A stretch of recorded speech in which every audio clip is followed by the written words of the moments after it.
All right, China's AI conference and AI models. Let's get into it first. Why it's important? Why do we care? So, AI industry event and conference happening in Shanghai right now, coming on the heels of a Chinese company that had, a big announcement, coming from the company saying like, hey, our models are, on par with a lot of powerful U.S. models. Again, that's the company themselves saying that. So, of course, take it with a grain of salt. Who actually knows?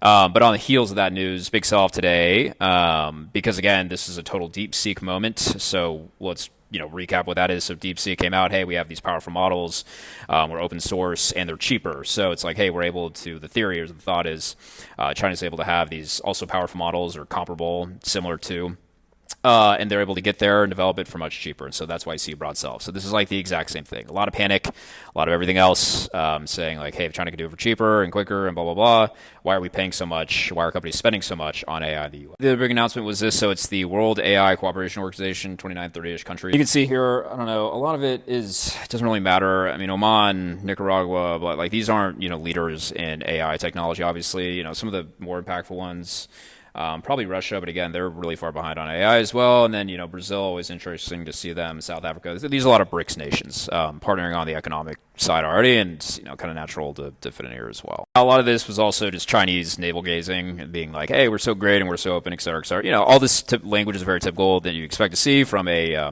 national or whatever, like a Chinese grown conference like this. The really funny part that we just need to call out here, Xi's saying like, oh, we're so great because of China's openness with AI, which is really funny because they are like the most protectionist country on the face of the earth. You can apply this to many industries, but it's really funny that, and hypocritical that they're saying it here. So in this article specifically talks about token usage and how Chinese models are using more tokens than US models, but just on one website, so OpenRouter. And what OpenRouter does, it amalgamates, brings together all different models from across the world, so both Chinese and US and others as well. And you as a developer can choose which ones you want to use. And now on this website, most people are choosing to use what it's saying, what this chart says is most people are choosing to use Chinese models. But to us, the worrying part is here.